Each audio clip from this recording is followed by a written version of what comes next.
Black cisgender heterosexual identified men are killing Black trans women. Black ones. We are not talking about it in the church. Those street guys are already engineers. If they're mixing drugs and stuff together, they're chemical engineers. If you're just like, yeah, let's kill 50 cops just because, that's only a fraction of the Black people that they killed. Wait, now you're talking about my wife. For those of you who are joining in, we are talking about just the housing in the Black community and owning property, why it's important, and how to get yourself in there. When I think of financial literacy, I just don't think of the classroom work. I think some of it is practical application. I'm scared, especially, calling them to arms, talking about poll workers or poll watchers. That is rooted in history of voter suppression and intimidation. Joe Biden needs to make that a part of his educational platform. Call that shit out. I don't see much value in you speaking in tongues, and yet when you speak in English, you don't say nothing for my people. Many of the reasons why we're dying is because of the conditions we live under that cause our health to be so bad, and that cause it's the food, it's the water, it's clean that shit up first. When their fathers had prostate cancer, I had like a 150% chance of getting cancer, being diagnosed with cancer. I had a friend that did a raw vegan diet, 20 years remission, had thyroid cancer, never had surgery. I'm like, that's what I'm doing. This week in Black People Shit. Ask us anything. I'm your host, Chrystee Pharris. Over the last few months, we here at BPS have had the pleasure of discussing a variety of topics from Black people in STEM, living with a disability, health and wellness, to supporting the LGBT plus community, Black Republicans, and police brutality. But today, we wanted to try something different and give you a closer insight to the three of us who have the pleasure of sharing our thoughts with you every single week. So today, we will be asking each other all the things that we want to know, and give you the opportunity to ask us whatever you like. Today, on this day of transparency and candidness, we have actress, host, and resident love enthusiast Janora McDuffie, and writer, political pundit, and professional shit talker Abdul Majid. Let's bring everybody in. Hey. Happy birthday, everybody. Hey, everybody. I know, that's so funny. I'm saying everything that you just said. As always, please don't forget to subscribe, like, and share today's episode. And if you have any questions or comments, you can always join us in the chat because we would love to hear from you. Miss Karen Ward-Ross. Hey, y'all. What's going on, Karen? What is happening?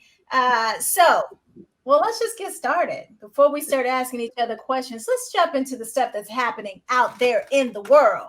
So, first, our coronavirus in chief, Donald Trump, has disclosed that he, his wife, and several other White House staffers have contracted the COVID-19 virus. So, do you think this would hurt his chance at re-election? What's your thoughts out there, y'all? How about you? Hey, sisters and brother. Okay, sorry, that was Karen. So what are your thoughts, Abdul? I think not. I think the people who are going to vote for him are going to vote for him. I think this might help him because he might not have to do another 2 debates, or at least 1 debate, because the last one was a travesty. I think it gets him maybe a little bit of sympathy. I saw what people were saying about, oh, he's such a strong guy, because he's out, he got they took him in via helicopter and then he got out the same day. The thing I think is crazy is that my conspiracy theorist mind thinks that this is a way for him to push this vaccine on everybody. Because if he had corona and then he gets the shot and then he comes out looking stronger than ever, it wouldn't be surprising me that he has a side deal with some pharmaceutical company to get him some money, because he's going to need it after he leaves office, because he's that type of guy. Mm-hmm. How about you, Janora? I definitely agree with what Abdul said, in that people who are rolling with him no matter what he contracts or contradicts in terms of what he says and what he stands for. And that's the sad part. I do not wish ill will on anyone. I do my best to not do that. But I can't help also to agree with Abdul with some conspiracy theory behind some of it. Like, does the brother really have it, or did he just want to take off a couple days? Is he trying to set himself up to have an excuse for the next debate? I don't know, but fine. Let's just say he's got it. But he's still an asshole in his approach of all of it. Like this whole, like, I'm victorious against the vaccine. There are people who have lost, I'm not against the vaccine, against coronavirus. There are people who have lost their lives. And I feel like his whole response has been irresponsible and also just no empathy whatsoever for people who did not beat it. And his actions in terms of not wearing a mask, in terms of returning to the White House so soon is putting people in jeopardy, and also spreading the word or the misconception that it's over and yeah, if I can beat it, you can beat it. He's just all wrong. And my heart just continues to just break with him living in the White House. Yeah, you know, it's interesting because I have a girlfriend who is a Trump supporter that we talk all the time, and listening from her perspective, I was like, oh, they still gonna vote for him. They still believe in him. They still trust him. And I thought it was very interesting because she brought up not liking Bill Clinton, you know, and how horrible he was when it came to the whole male chauvinistic and the whole thing with Monica Lewinsky. And I couldn't understand why she still believed in Donald Trump with his stuff being even worse. So, you know, but I also saw a tweet. I'm not sure if it's true, but September 18th, a guy tweeted that Trump was going to do something like this, that he was going to have some, I sent it to you guys, where he was some issue and that he was going to get corona, and then all of a sudden he was going to recover, and it's because of this particular vaccine or pill. And, you know, so I guess we'll never know what they say the hallmark of a good con artist is that you stick with the con. No matter what, you just stick with the con to the end. And I think if like the difference between him and Bill Clinton was apologetic for being a whoremonger, and he's not. And I think people like the confidence. They like that attitude. America has this Wrangler, Wild West, cowboy mentality that they like kick a girl, kick the doors in the saloon, grab a girl by the hips and take her upstairs sort of attitude. And I just think that he gets away with it because of that. I think a lot of it is racism. But a con artist knows that you have to stick with the con no matter what. So Karen said, I think it hurts him, his cavalier attitude towards COVID and the hundreds of thousands of lives lost is nothing short of, what does it say, revolting? Revolting, yeah. Yeah. I mean, I don't know if you guys saw the wife of the Broadway actor that passed away. She gave a beautiful, sad speech where she gave it to Trump. She was like, how can you act like this is nothing? You get to come out and be successful, and be healthy after this whole situation. But a lot of people did not survive this. So don't be so cavalier. And he's taking away their healthcare. Yeah. Not only did not survive, he's taking away their healthcare. Right. That too. Tim said pride cometh before the fall. Karen gave you a yes, James Nora. That's Janora, because that's her name, the mixture of her dad and her mom's name. And they're watching now. Hey, James. Yay. So Karen said Tim Sanchez that part too. And then Spencer said Karen hey, First Lady. Okay. So, this is a question. What inspired the title BPS? All right. So we'll come back to that in 1 second, JD. Let's jump to the fact that we're going to have this wonderful debate tonight. I'm so excited. I feel like I'm going to the movies or something, or going to the theater. I cannot wait. What you got over there? Wait, hold on. Let me put her up front. Hold on. Wait. Can you hear me? Go ahead. Hold on. Go ahead. Okay, great. My earplugs fell off in my dramatic attempt to put my mask on. Actually, my wife gave me this mask from downtown, Biden-Harris. Yes, supporting my girl all day tonight. She's going to represent. She's going to kick some Pence ass. I cannot wait. I love it. So for all of you out there who might just be listening, Janora put on a mask that has Joe Biden and Kamala Harris on there. And her mask fell off like Kamala's campaign did during the then the run up to the elections. You stop it. No, I don't think it fell apart. I actually think it was like this low key. No. We know she's gonna be the VP. She said she ran out of money. She publicly said she ran out of money. So either I know that she's lying, and her campaign staff said that it was falling apart before she even came out and said it was falling apart because she ran out of money. Why? Because she's not a good campaigner. Yo, I am not about to trash Kamala Harris during this time. I don't care what happened before.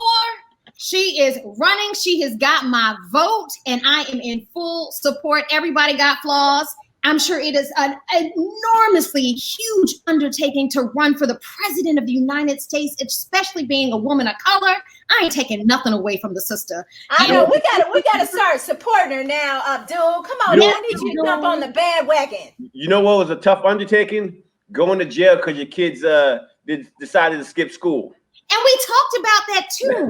We left room for she needs to bring that up.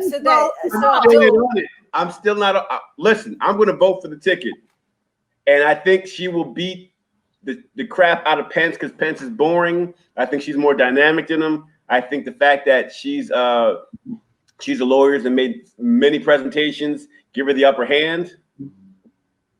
And I want that ticket. I want the ticket to win. But just because I want the ticket to win, don't mean I can't still take a shots at it to criticize it. I mean.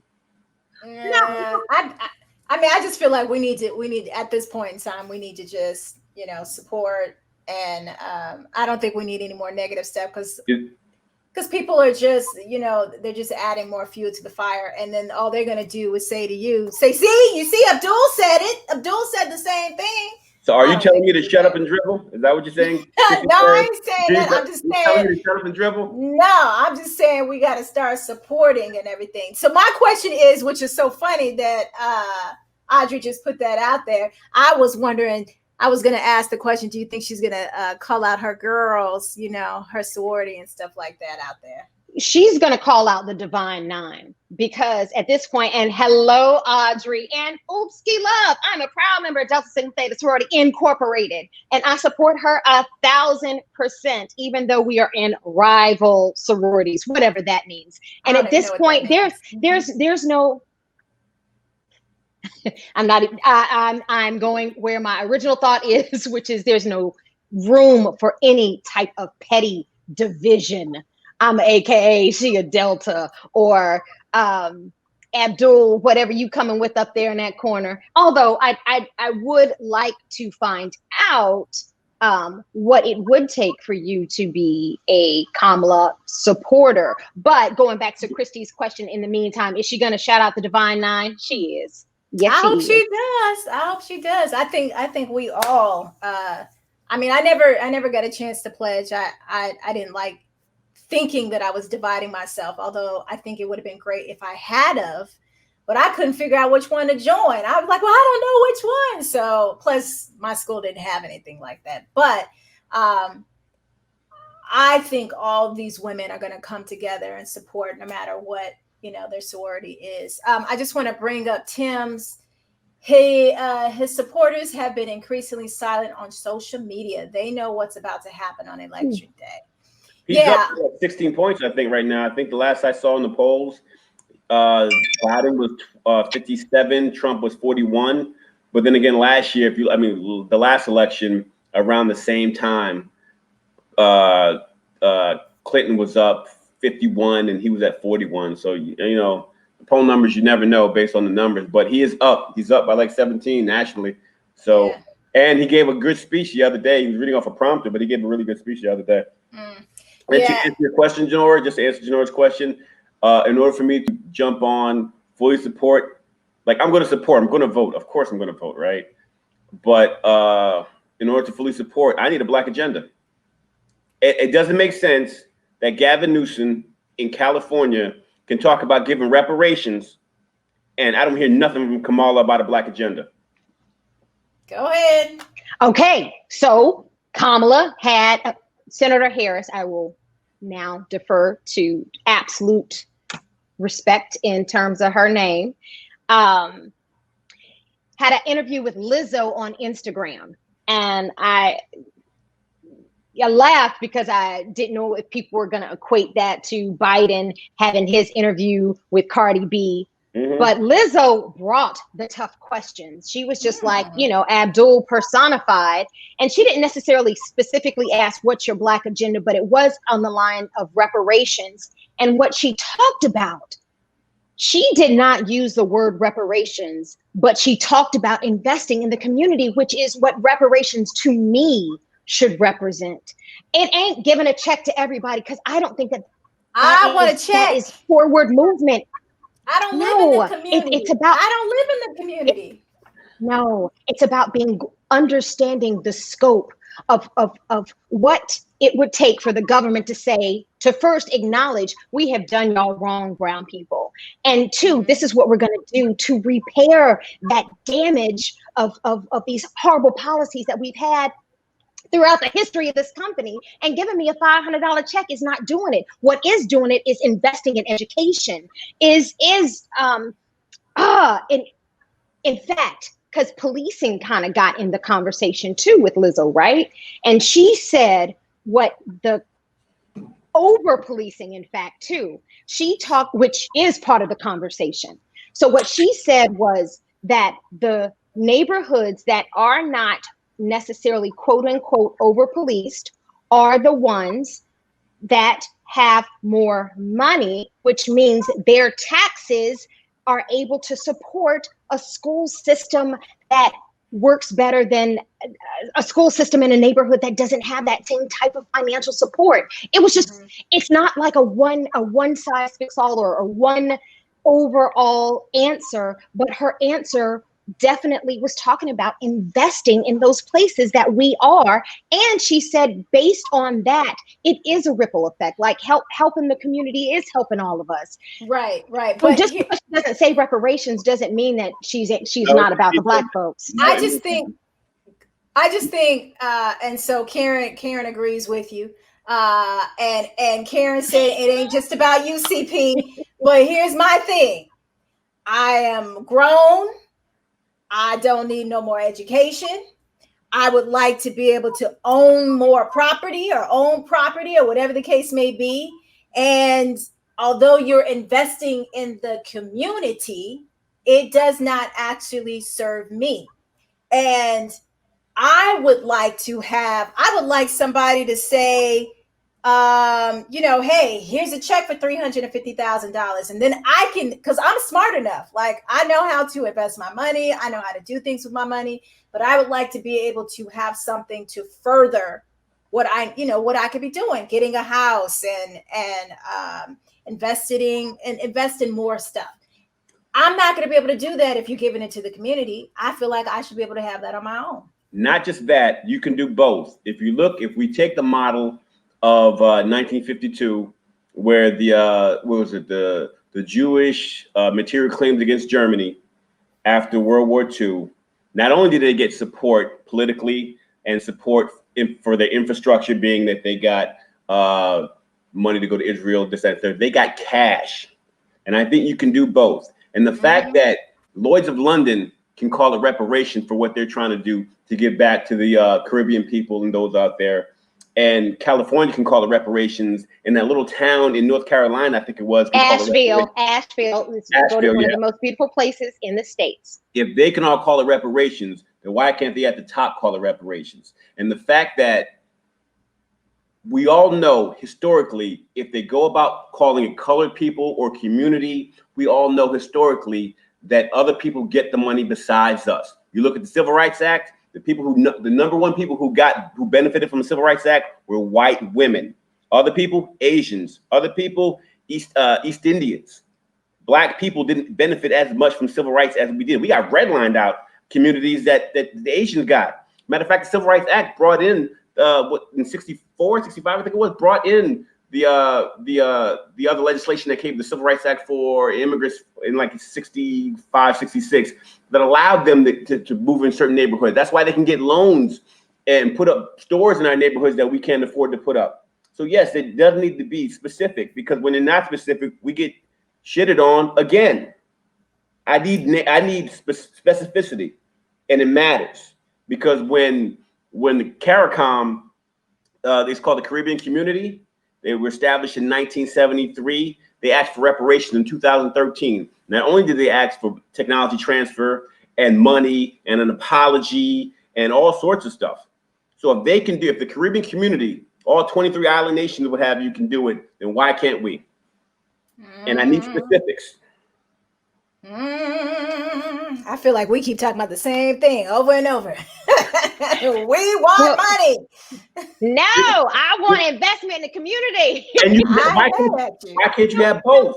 Because it will be till Jesus comes back again before the government says yes to reparations for Black folks in terms of writing a check. And Chrystee, that $350,000, girlfriend, maybe 35 if we ever get to that point. But what's more important is not me taking the time to march and beg for the government to give me this money. It is for me to not let anything stop me and still move full speed ahead and support Kamala Harris. I mean, trust me, ain't nothing stopping me. But I know that extra little check. That was to Abdul. I'm just saying, I know that extra little check is going to help, because it's just that thing that will get me over. You know what I mean? That will like get me over the little hump that I feel like I need. Then I can invest some more money in the Karen Ward Ross TV show called Monogamy, so I can see Karen. It all works out at the end of the day. Go ahead. Here's the other thing, that you got to call it out early, because if we don't, the thing that happened with the Obama administration, where he was talking about a tide raises all ship stuff. In the Obama administration, Black people lost more money than at any other point from any other presidency. He fumbled up the housing market debacle, and we lost a gang of money.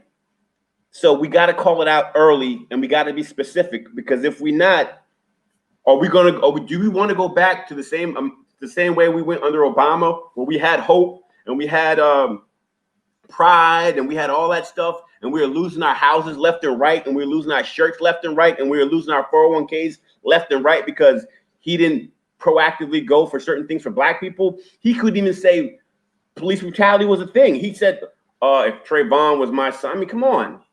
Now. Yeah. Oh.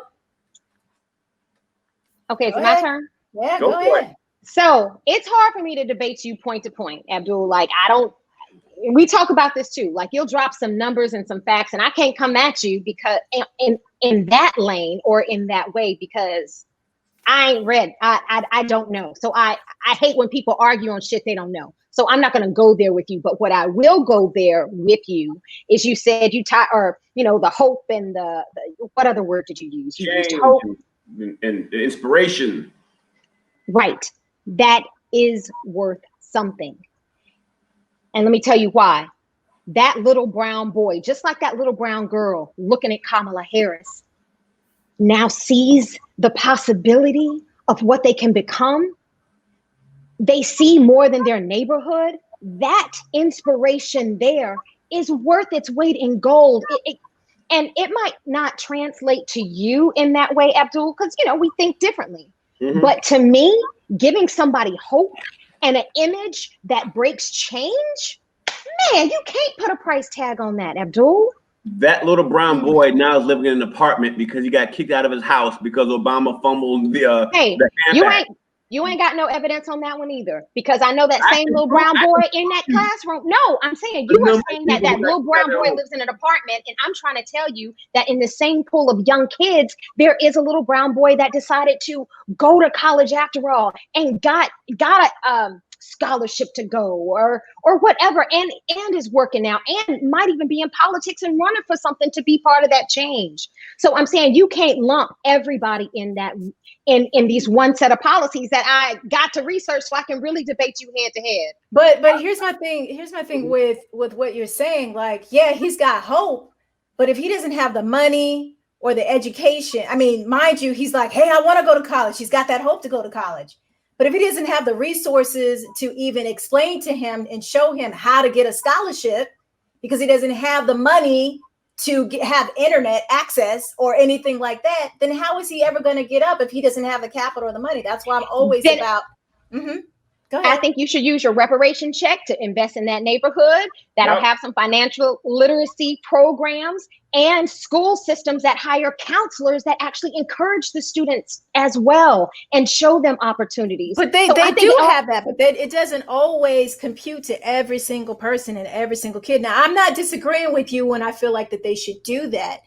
But, you know, I went to a school where my counselor told me I wasn't smart enough to get into Emerson College, and I had a 2% chance. And this was a school that had money, but the way that they treated Black kids, or the way that they treated me, I don't know about all the Black kids, but I know the way that they treated me. And yet I ended up going to school. I got into Emerson. I went back and said, oh, by the way, I got into the school. So even though you're investing the money in there, it doesn't guarantee that you're going to have the right counselors or the right people who are going to do the right things to help these kids get to where they need to get to.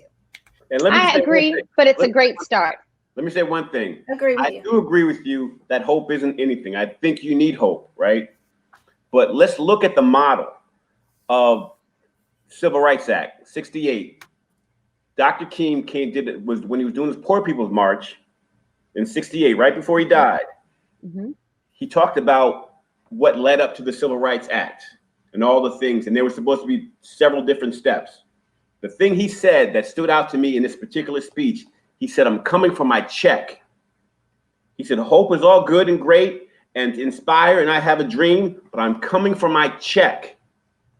So if Dr. King in 68 can talk about coming for my check in 68, knowing how he inspired and his inspiration got the Civil Rights Act passed, and hope, you can't do it without currency.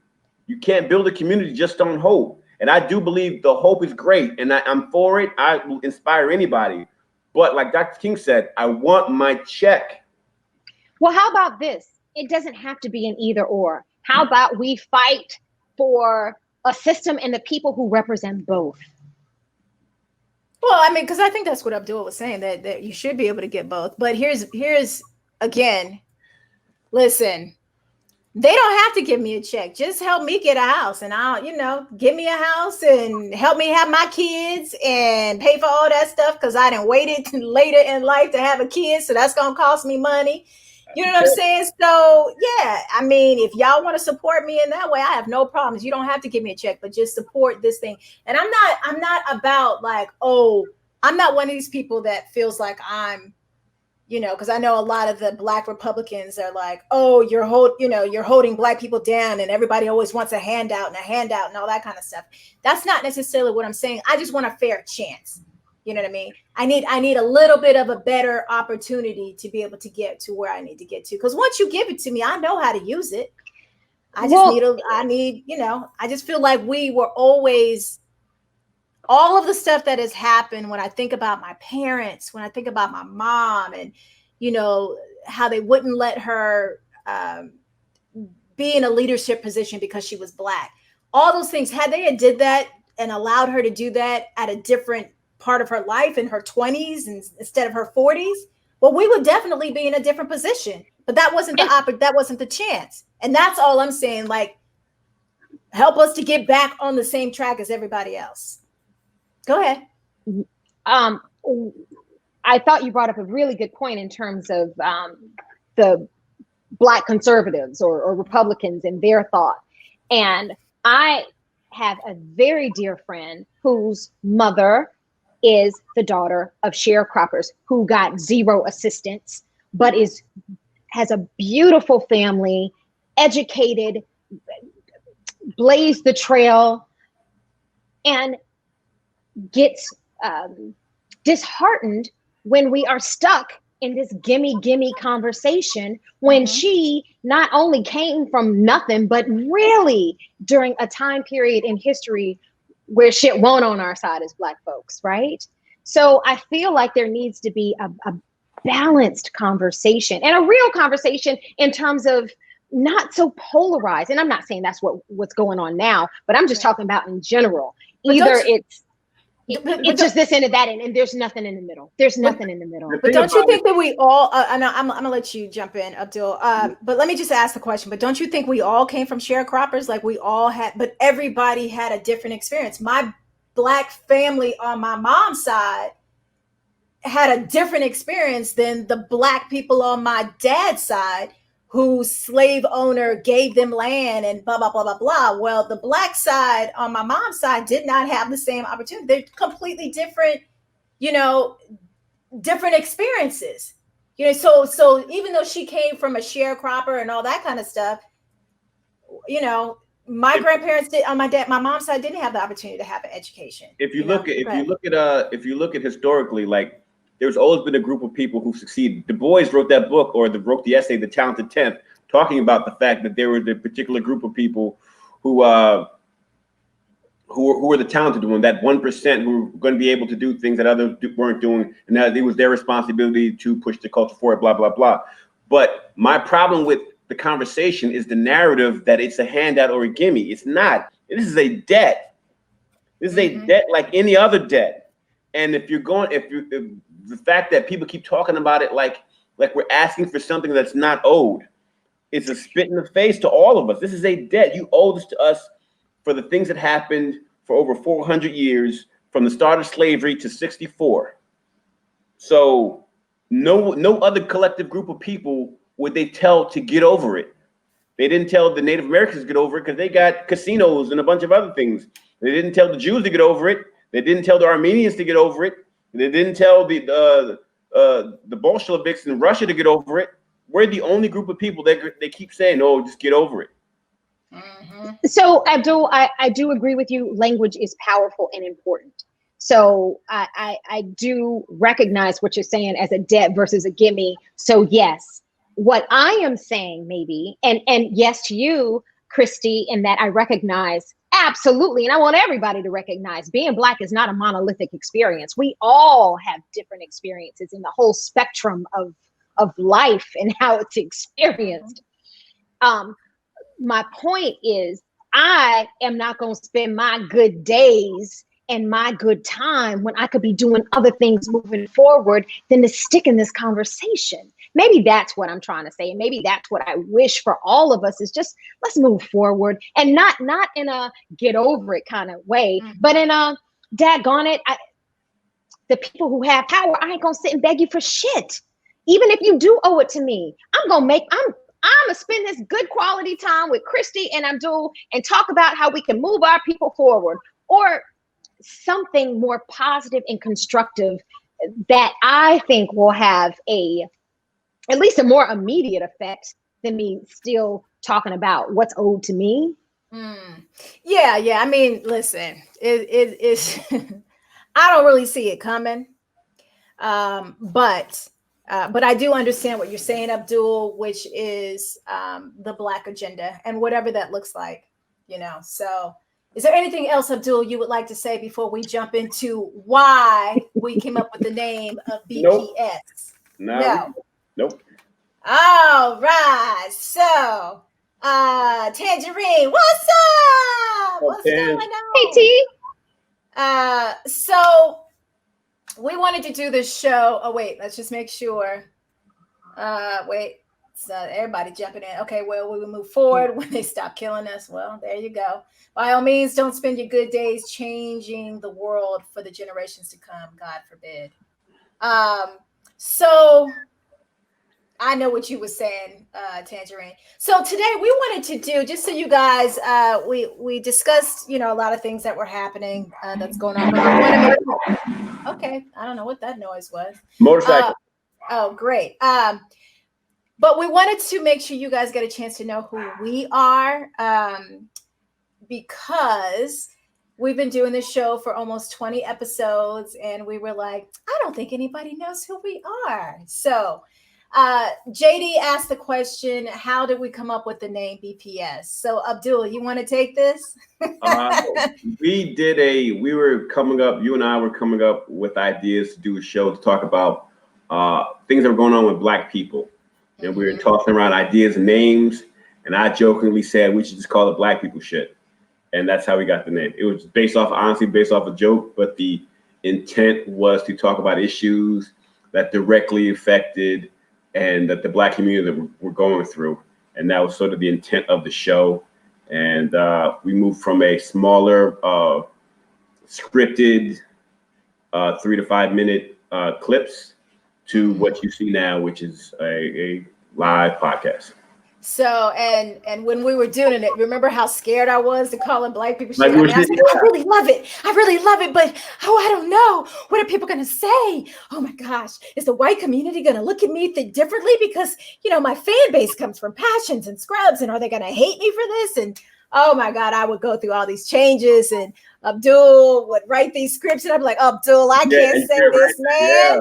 I can't say this, man. I would write the most militant shit for Chrystee to say, and then I would have to change them like 3 or 4 times because she wouldn't say them. And now I'm on here and I get to say my own militant shit. That is true. Good. Yeah. So Black people shit started with these little vlogs, and we just wanted to talk about what was happening in the community. And it's very interesting because I've been reposting the Black people shit vlogs, the 3 to 5 minute vlogs. And it's so interesting to see that everything is still relevant today. And that was what, 3 years ago, between 3 and 4 years ago. So, yeah, it's interesting that the stuff still applies because we were talking a lot about police brutality and all that good stuff. So, Janora, how did you, well, I guess we already talked about it, but how did you get your name? Explain to everybody how your name came apart. James and Nora. My dad's name is James. My mama's name is Nora. They just wanted something that represented them both. And that's me. I'm the youngest of 4, and all of our names start with J-A. It's James, Jamel, Jatobi, and you got me, Janora. But my name's the only one with my mom. And each of my siblings have checked in sometime during the course of This Week in BPS. So I come from a very loving place, always represent the Bull City of Durham, North Carolina. Nice. And then also my Tar Heels down the street too. I love it. So got a question for Chrystee Pharris. Yeah. How and why did you become an actress? First question.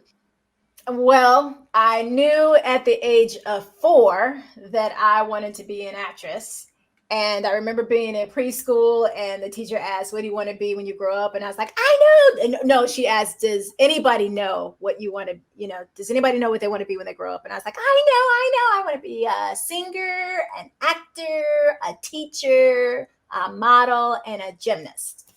And I did all of them except for the whole gymnastics thing. I kind of sucked, but so that is how I started. And then my mom, who made so many sacrifices, I can't even tell you how many sacrifices she made, like allowing me to drive the car while she took a cab so that I could go to a school that wasn't in my district, so that I could go to the school that had the best performing arts.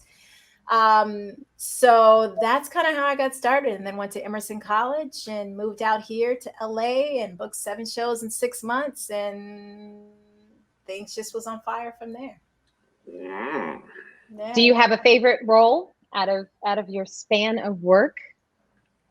I think they're all, I've to be honest, no, I really love them all. They all have different meanings for me. From being on Kenan and Kel was special. Sister was special. That character there. Monogamy is special just because I've never played her. She's a little more put together and I'm a little more down to earth. Passions, Scrubs, even the newest one that I did on Amazon Prime. I played a lesbian, which was, you know, something different. So it was like, ooh, all these different characters that were just wonderful. So yeah. Speaking about lesbian, Janora, how did you know? So silly. How did you know? That's the question. How did you know? So, what's really interesting is my dad called me before the show. He is one of my number one supporters. And again, I am just so blessed to come from such love and unconditional support. And he saw my lead up for the day, which was like, oh, Chrystee got a man. Oh, has you ever been with a man? That kind of thing. And he stands by, it ain't nobody's business. What you do in the bedroom is what you do in the bedroom. It ain't nobody's business. And so I definitely appreciate my dad just giving me the freedom to be me and respect boundaries. The reason I choose to be open and share so candidly is because images and representation matter. There are brown little girls and boys, and they don't even have to be brown. There are people who are same gender loving people who are contemplating suicide, who have been kicked out of their homes. So for me to say, yes, I am married to a woman and I am living my best life, and they see that, maybe there's hope, maybe there's a chance, or not even for themselves as someone who is gay, but maybe for their mother or their father, to see that, to put it in another context, to see an example of a positive person. So that's why I'm so out. But that's not to your original question. I just wanted to explain, I don't know, the interesting conversation with my dad leading up to this. But I am out because it's powerful to be who you are. And it's so interesting too. I think sexuality is fluid. I think you are where you are when you're there. And that's even a conversation that it took a while for me to have, because I didn't want people to be like, oh, well, I'm just confused, or I just, whatever bullshit people come up with, I just hadn't met the right man, or whatever, or question the love that I have from my wife. But now that I'm in this place where I'm truly owning who I am in my skin, I'm fine to have that conversation. I do believe sexuality is fluid. I think we talked about this earlier, but maybe this was offline, about the Kinsey experiment, where people are born somewhere on this spectrum of super gay and super straight. And then that's the nature part, but the nurture is just life, right? So in my life, I am grown. I make my own choices. I pay my own bills. And I'm in love with this amazing woman who treats me like a queen. Like, I think another thing that's interesting just about life, and I'm sure we're going to get to this in our own personal journeys, is what we thought our life would be and what it ended up being. I would have never thought I would be married to a white woman, but you know what? I am taken care of. I am challenged. And in fact, maybe that's where this is leading to. I feel like in life, we bring about the experiences, or we call to our life the experiences that in this life school, in the way that we should grow, or in whatever that we need in our life. That's what happens to us, right? So for me, I think in high school and in college, I was really in this box of who I was supposed to be, whether it was, you know, this proper lady from the South, or I think meeting Layla challenged me to leave this box. Like, are you going to stay in this box that you think you should be in, or are you going to live your life by your own rules and what feels good and is right to you and your God? And so for me, my entire relationship in this recent journey has been about breaking those barriers down and boldly stepping into who I am, and being okay to share that, because I know that by me sharing it, I am positively affecting someone else. Right. That was a really long answer. I'm sorry, Abdul, for that. And Chrystee, for that really long answer. But no, I think it's important. I remember when the sisters, when Karen and Tangerine and myself and you, when you were exploring or making those decisions and the challenge, and it's a beautiful thing to see how free you are, because there's a lot of us that are not free to be who we are. You know what I mean? And I'm just saying in life in general. So I think it's wonderful. We'll come back to that. Let me ask you, Abdul, how did you become a writer? The long and the short of it is, so my father is a black man from Elizabeth, New Jersey. My mother is a half Chinese, half Panamanian woman from Panama / East New York, Brooklyn. I was not born in the country. I was born in Saudi Arabia. And I lived there for 4 years, and I moved to Panama. The reason I'm bringing that up is because when I came here, I didn't speak any English, and I had to take ESL. And I hated it. I hated being in the back. I hated getting made fun of. I hated just the whole experience of it. So my first attempt was to be the funny guy, the one who can make fun of everybody and people would not make fun of and leave alone. But towards high school, that sort of wore out its ability or use. So I just started reading everything possible, just reading everything. I just read everything. At the same time, when I was reading everything, I got into television production really early, because my freshman year of high school, I went to a school, John Marshall High School in Pasadena, where Urkel went and a bunch of other people went, and we got to go to these TV tapings, and I saw the people behind the scenes doing production. So I wanted to do production, and then that led me to, I moved back to New Jersey, and the school that I happened to go to was a blessed thing, had like 2 TV stations. So I went to work at those 2 TV stations. Then I went from that to working at the local TV station. Then I went from that to going to school for sound engineering, which then took me to get me a job at New York for Rainbow Media, which owns they own the Metro Channel, but they also own Madison Square Garden. They also own the Yes Network. They own a bunch of other stuff. AMC, IFC, I think AMC. They own AMC or IFC, one of the two. Anyway, from there was a guy. I would come into work every day or on Mondays and tell these really outlandish stories about what happened to me on the weekend, because I'd be partying, clubbing all weekend. And I had an internship with a record label. And in that record label, I made a bunch of friends who were just in the music industry, who are still my friends to this day. And on the weekends, I would hang out with them on the weekends.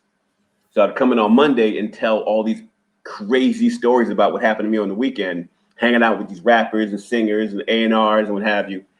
And then this guy named Todd Crusham said, "You should write these down." So I said, okay, let me think about it. And at the same time, I met a guy who was a sports agent, and he managed all of these N1 basketball players. Mm-hmm.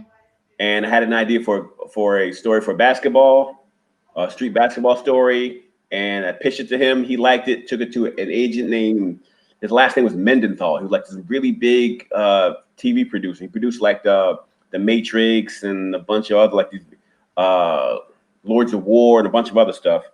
He took it, he liked it. The guy greenlit it. It got shelved, but at that point I knew I could do it because I got the first deal. And then right after that, I just kept writing. And that happened to me in 2001. And then from 2001 all the way till today is when I got writing, and I just started pitching and writing for other people and ghostwriting and doing stuff, ghostwriting for a lot. Here's the thing that people don't know. There's a lot of writers in Hollywood on drugs. And there's a couple of them who I met while being in New York who had to go to rehab. And when they had to go to rehab, they paid me to write their episodes of certain TV shows. And they got aired. All the shows that broke got aired. So between the two of those things happening to me, like back to back to back to back, I was like, I know there's something I can do. And I just kept at it. What TV shows? One was Bones, one was Law and Order, and the other one was CSI Miami. Law and Order SUV or Law and Order? Special Victims Unit. I want to know which show when we get off the I air. can't tell you. Don't tell them we don't say it on air, but We might that's have my to favorite show. We have to bleep that one. I shouldn't have said that one because I signed the non-disclosure. But that was back in 2000 or something. It don't even matter anymore. But yeah, I wrote these episodes, and I knew I could do it. Like, I really knew I could do it. Wow. Right, because like all the people who were writing for these shows had like lit degrees from like Princeton and lit degrees from like Brown and Harvard and Yale. They had like all these like really good Cornell. Like there's a couple people at Cornell, and I was in there like, I don't know if I can do this. And then when I wrote stuff that was better than they wrote, I was like, oh, you know. But that goes back to the point I was making from before of me reading so much because I had ESL. I had to go to ESL and I had to learn the language. And I read so much that stuff that they read, I already read. But I read it before they went to college to read it. So, all right, Janora, you got a question? I got tons. I didn't know none of that about you, Abdul. Look, I knew. Well, I did know a good portion, but I didn't know about the having to go to ESL. I didn't know that. Well, and for the audience, just to give some context, all the beautiful writing on this show is all Abdul, and we all met Abdul as sisters. So Karen Ward Ross, who's checked in, Tangerine, who's checked in, those were the other two sisters. And on our show 10 plus years ago, 10. We used to have callers, and Abdul would call every week, but be dropping knowledge. We would crave for Abdul to come on because, we don't know who's going to call per episode. And you just lit up the room every single week. You really were a positive contribution to our show, Abdul. So since then, Abdul and Chrystee kept in touch, and then they talked about the birth of Black people shit. Yeah. So out of all of the library of books that you have consumed, give me something in your top 3 that for you, and then also as a recommendation to the audience as well, like something every person should read before they die. I think people should read. Okay, so I put them into brackets. Okay. So for any inspirational fictional book, I would tell anybody to read Paulo Coelho's book, The Alchemist. The Alchemist, yes. Alchemist was a really good book. Good. You told me to read that one, and it took me a minute. And when I finally read it, I read it in like 2 days. I was like, oh my God, this is amazing.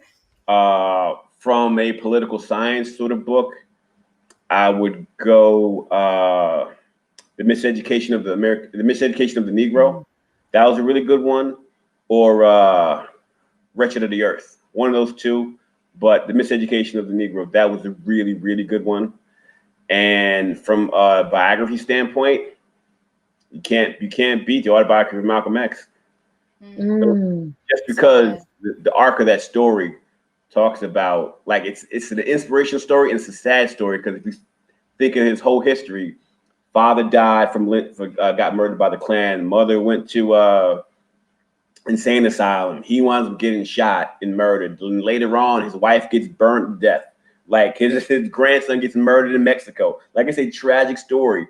But the fact that this man who was uneducated, who was a thief, who was a robber, who was a pimp, could go from that to being this inspirational character in life and speaker and think for the Black community, shows the power of Black people, that you can move from one space to the other space without any help or with minimal help, with just determination and education and a blessing. He got blessed a lot by different individuals, but the story is a really Black American story.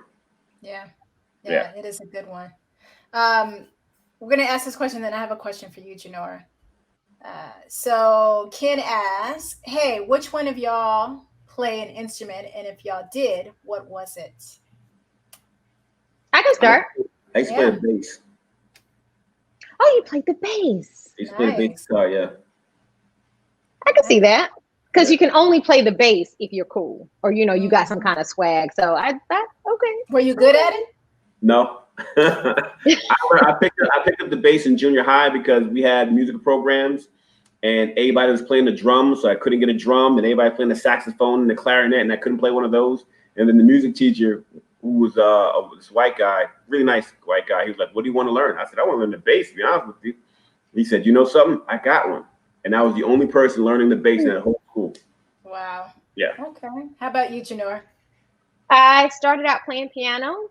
I got in middle school and I wanted to follow in my dad's footsteps. He was an amazing trumpet player in college. Oh, well, growing up, but like, I don't want to make it like he's Wynton Marsalis or anything like that. But the point is that I played his trumpet that he had in middle school. I was first chair. I was very good. And I would have continued in high school, except in high school, if you were in the band, you had to be in the marching band. And because I lived in North Carolina, things were super segregated. So we had city schools and county schools. I went to the county schools, which was majority white.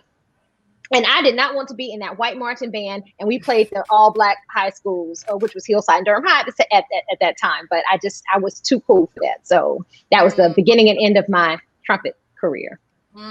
Did you mess up your lips? Because a lot of trumpet players have the split in the lips from playing the trumpet for so long.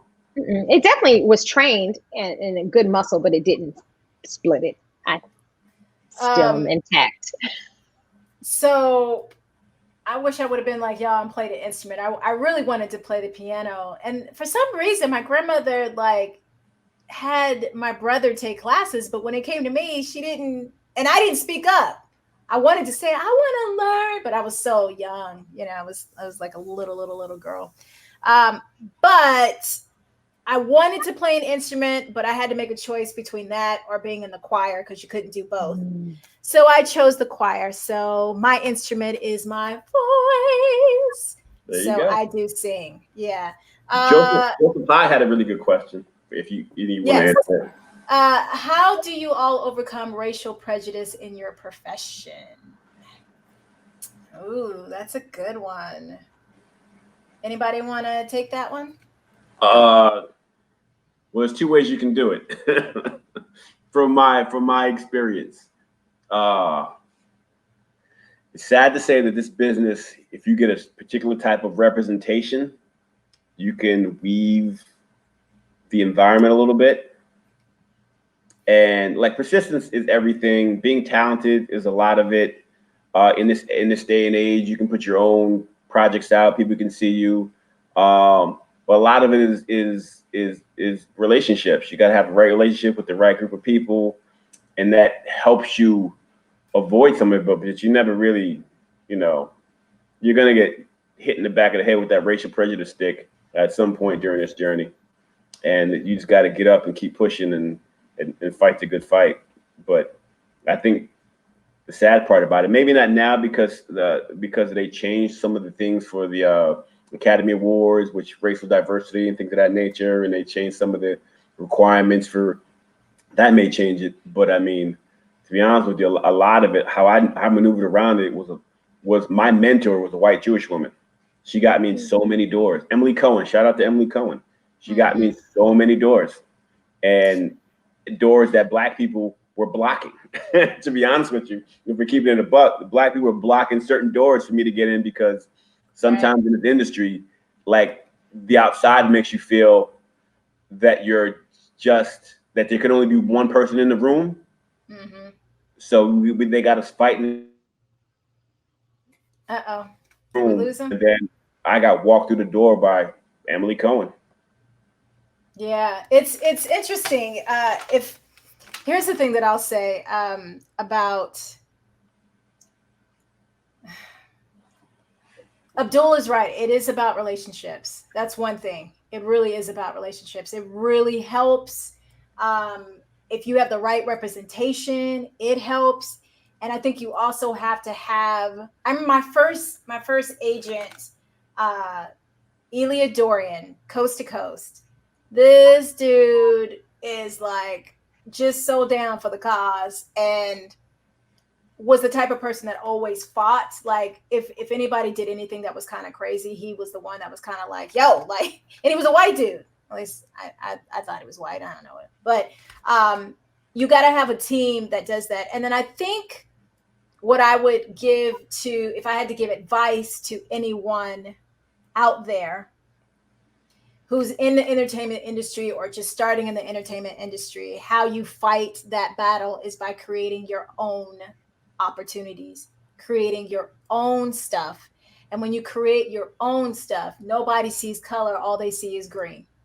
So if you got the money, I mean, if you have a product that people want and is going to make money, you know, they're going to come after you. They're going to seek you, as opposed to feeling like, you know, you're just the token. You're just here because we need to fill a quota, which has happened several times in my life. But I try not to let it get to me, and I just started creating my own stuff. Hence the reason why we have Black people shit. So, Janora, how about you?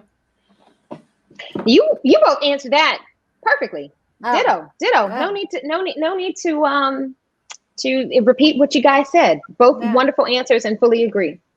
Well, I know that. Yeah, I was. Go ahead. Janora McDuffie. I used to speak English. I used to speak English, Spanish, and Arabic.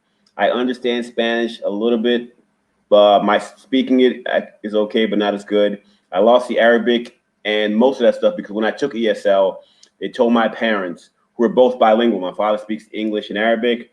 My mother speaks English, Spanish, Italian, and French. And they told both my parents that only speak English to me from now on, because if I didn't learn English by the end of the school year, they'd keep me back a year. And so they did that from that point on. Wow, bastards. So we're gonna answer this one question because we're at 5 o'clock. But let's just get to Ken's question, which is, why do you think people are racist? Like, why does color matter for you to make it in life? Abdul, I'll let you take this. Yeah, Abdul, you go on and do this one. Look, we both like Abdul. Go on and take this one. So the reason color matters is because what human beings are doing is they're fighting for resources. And if you can collectively get a group of people together to fight for the same group of resources, and at the same time push another group out for those same group of resources, then that gives you an upper hand. So it's all about fighting for resources. The reason color matters is because it's the thing that stands out the most. People forget that in the 1700s, 1800s, Irish people weren't white. Neither were the Italians. The only white people were neither were the Greeks. Neither were some of the gypsies that came over here. The only white people were the British white people, and then the French. And then slowly but surely in this country, it became more because they needed to offset the growing population of Black people who were taking over or who were getting who were growing in abundance.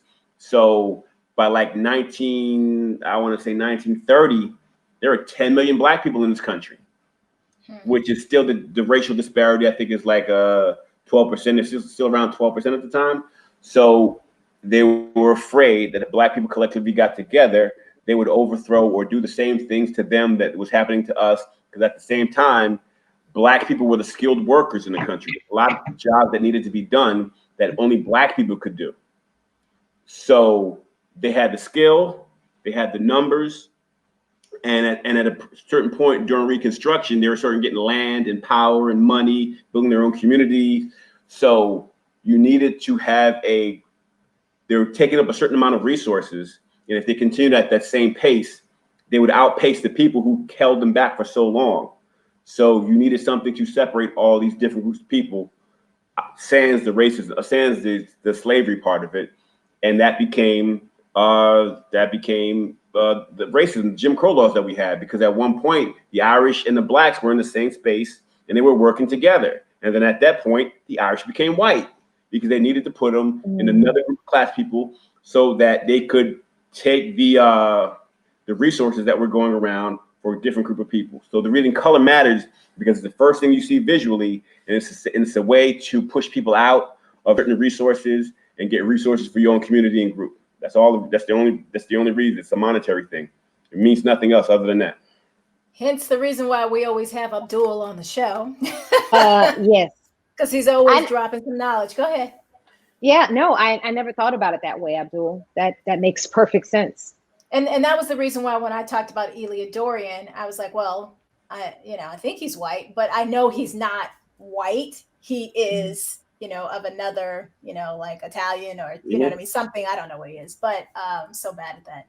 But that was the reason why I said that, is because of that particular reason. So, well, thank you, everybody. I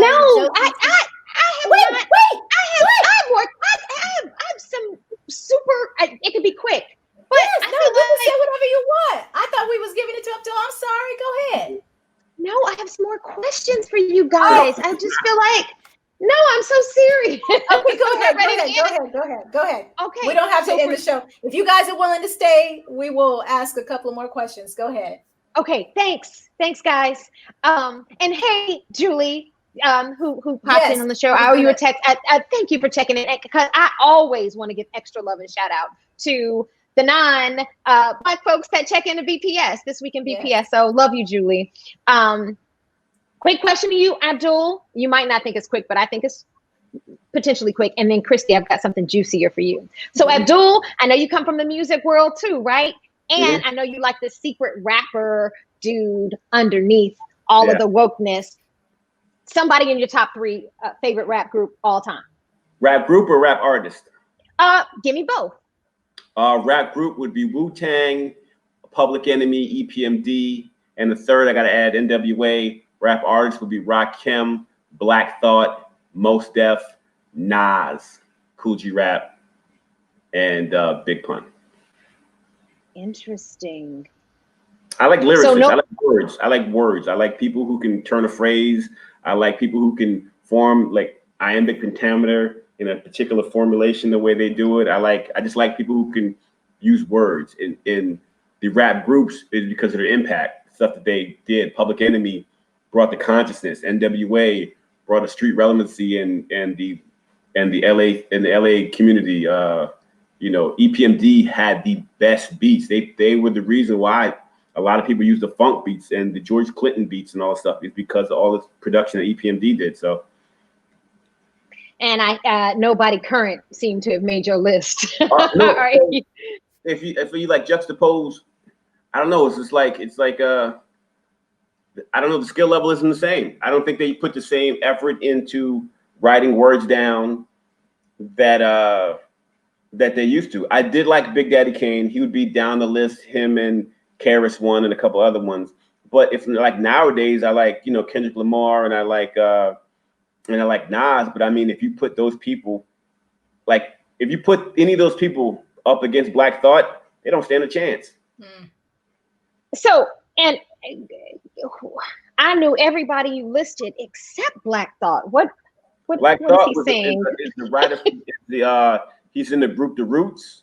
And okay. Jimmy Fallon show, but Black Thought is probably like when people ask me who are my favorite writers of all time, including Ellison and Balzac and whomever. It's Black Thought makes the top 5 easy. He's an amazing writer. He's like his rap lyrics in itself are like stories with the technicality of a Shakespearean play, with the depth of a historian. Like he's an insane writer.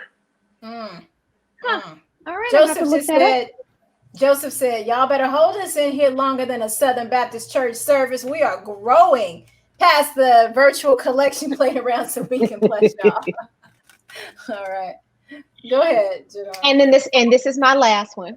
And then this is to you, Chrystee. And this is not anything you haven't shared. It was all your amazing one-woman show, which was awesome that I saw that before I even knew you personally, which was super cool. You're In Search of O. How in the world did you wait till marriage to do it? What? Oh my God. They don't know that story. Tell them a story, Chrystee Pharris. Did your daddy say what happens in the bedroom stays in the bedroom? It ain't nobody been there. Went on and talked about it. So okay. So I have a show and I was going to do it and I should have did it. But it's called In Search of O, and it's about waiting until marriage at 27 to have sex and the fantasy versus the reality of that experience. And So it's about me waiting until marriage. And it started because my brother was the MVP football star of our high school growing up. He was 4 years older than me. And he used to have all of the football players come over, black and white, to get their hair cut, because my brother was a barber.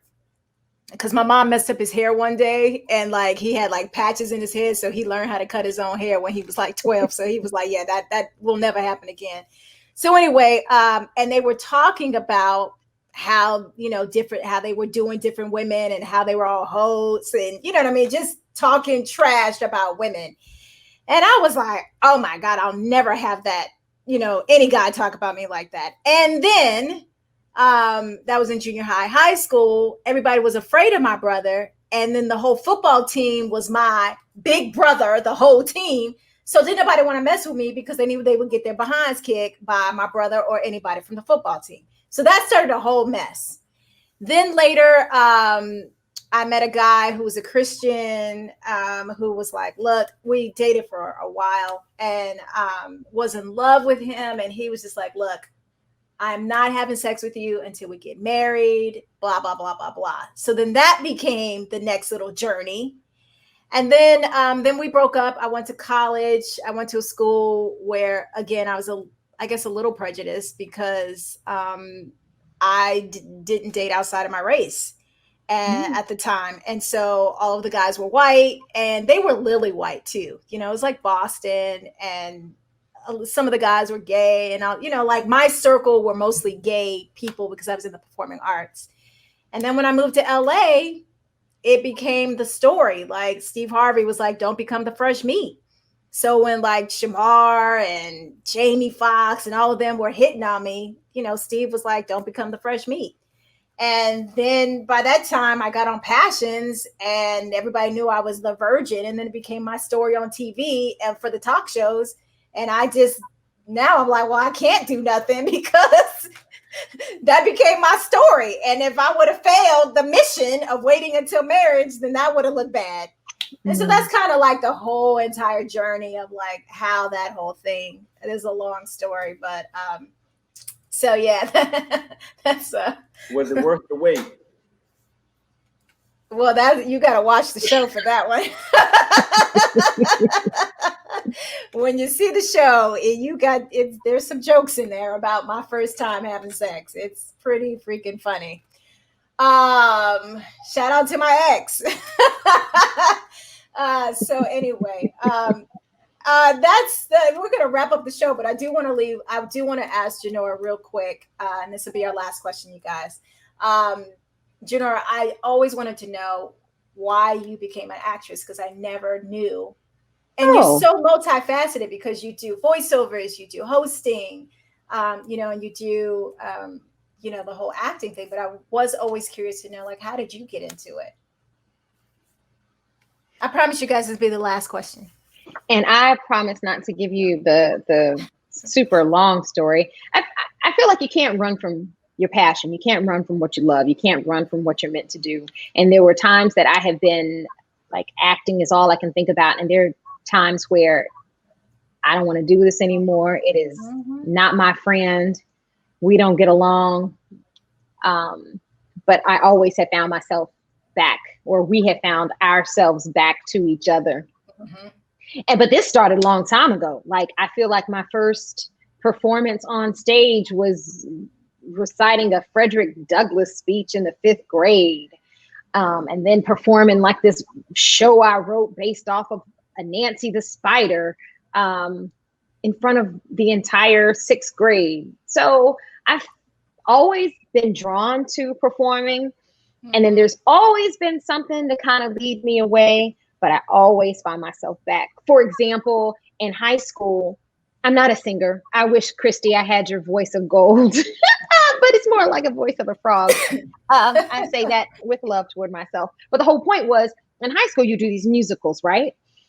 The 10th grade, it was a straight play. And I got the lead role. We did Psycho Beach Party. I got the role of Chicklet, which isn't even for a Black girl. But I think I got it because We didn't have to sing. And it was a big deal because I was in the 10th grade, because usually it was the seniors that got this role. The day before the play went on, the principal canceled it because he saw our promo shots and he saw that there were gay characters in the play. And it was horrible. He never came to a rehearsal, never read the script. He just saw two guys holding hands and canceled our production the day before it was supposed to go on.